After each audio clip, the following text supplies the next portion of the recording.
My name is Kirk Dunn, and this is the Knitting Pilgrim Talks. I'm an actor, writer, and knitter, and I'm also known as the Knitting Pilgrim. I earned that title because in 2003, I was awarded an Ontario Arts Council Chalmers grant to knit stitched glass, an installation of 3 large panels designed in the style of stained glass windows, which look at the commonalities and the conflicts between the 3 Abrahamic faiths: Judaism, Christianity, and Islam. They took me 15 years to knit. And when the project was complete, my wife Claire and I wrote a play called The Knitting Pilgrim about my experience knitting stitched glass and my research into interfaith relations.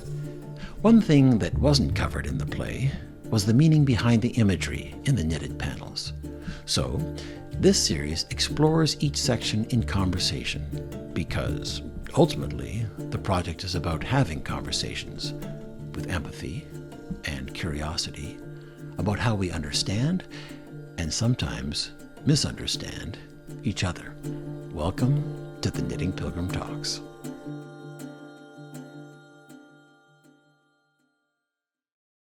Welcome to the Knitting Pilgrim Talks. In today's episode, we'll be discussing one of the sections of the Christian tapestry or window.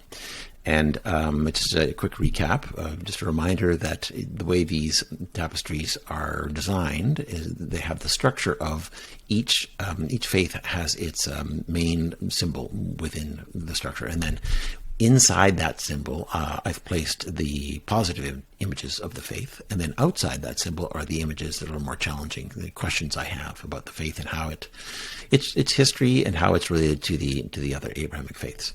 And today we're going to be talking about a section that is outside the cross of Christianity. It's at the top right of the tapestry. You can see it, and you can see a figure being burned at the stake.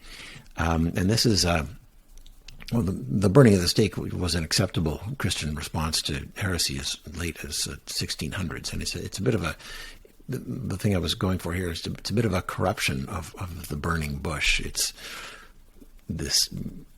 basically taking something that could have been holy or was holy or a beautiful image, a powerful image, and then corrupting it and doing something I think that is the exact opposite of what the faith intends.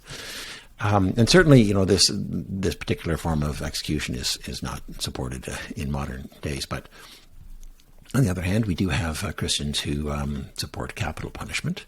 And the other thing that I was evoking with this was that quite often when we have theological differences, our arguments are, well, a nice way to say is passionate, but they can be full of invective and hyperbole and hate. And that is particularly true of some of these conversations that happen online. So to talk about this whole idea of punishment and punishing the heretic, we're very fortunate to have with us the Reverend Dr. Stuart Macdonald. Dr. Macdonald is the professor of Church and Society at Knox College, which is part of the Toronto School of Theology at the University of Toronto, where he has taught the history of Christianity for over 25 years, and where he is presently serving as vice principal and academic dean. He has researched and written in the field of the Scottish witch hunt, Canadian Presbyterian history, and has done a great deal of work exploring the changing religious demographics of Canada. And on a more personal note, back in the day, Stuart was first a camper and then a counselor at Camp Iona, which was then known as a wilderness camp run by the Presbyterian Church, and that is where we crossed paths a number of times. Stuart, welcome to the Knitting Pilgrim Talks. You have you studied and written about the witch hunts, I think, in Scotland from the 16th to 18th centuries.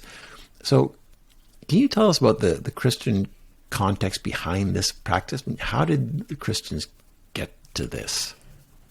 It's an interesting and complicated question. One of the things we need to recognize is there have been times where Christians have been open to greater diversity And there's times when they've been more afraid and expected everyone in society to conform to the same ideals. And there have been times when they've taken that even further and persecuted actively anyone who steps outside of those ideals. And this seems to develop again in the 11th and 12th centuries, this idea of heretic, this idea of outsiders. And so that grows. And then in the 16th and 17th century in Scotland, we see this idea being manifested in attempting to eradicate people who are practicing unconventional things.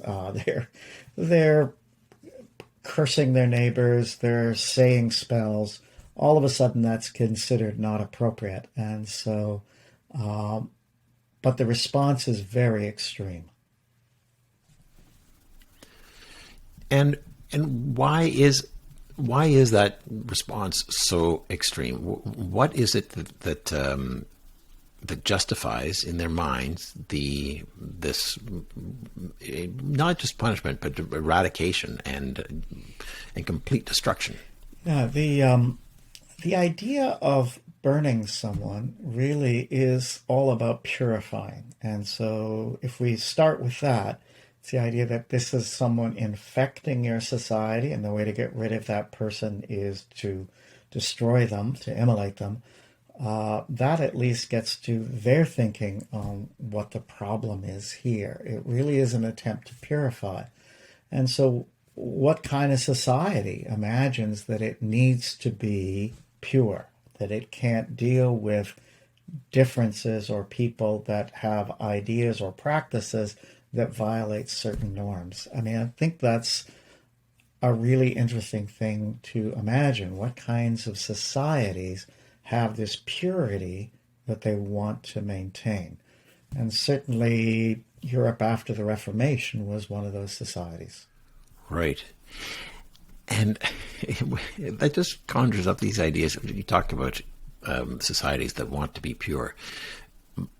My experience in looking at people or societies who are going for purity, and this idea that they're looking for a single ideal, is they keep on trying to refine it and refine it and refine it and refine it, which keeps on leaving more and more people out. And that's, in some ways, it's what they're trying to do, but in some ways, it's the opposite of what they're trying to do. They're trying to bring everybody together, but in the irony is they're actually cutting people out.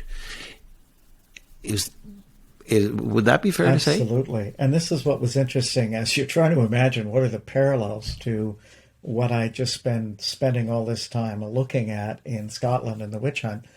And I came up with, believe it or not, a parallel from our own time, which was the experience when the Khmer Rouge took over in Cambodia. And these communist Puritans, they wanted to purify.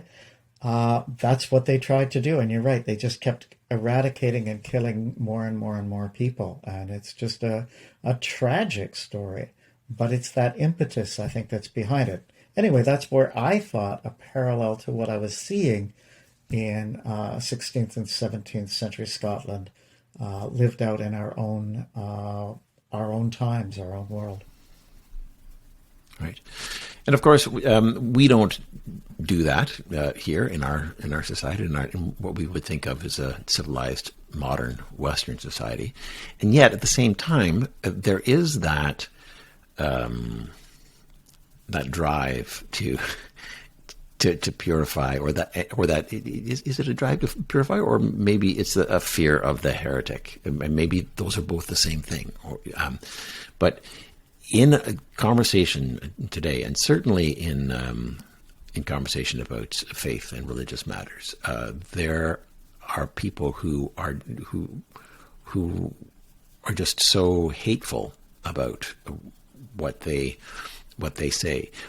Why does that happen? What is it about these conversations that makes them so polarized? I think because there's things at stake. That people really care about what they believe, And so if they see someone who seems to be or is claiming to believe the same thing but takes it in a way that they're uncomfortable with, that just raises fear. It raises your discounting me. It becomes very personal, becomes very passionate.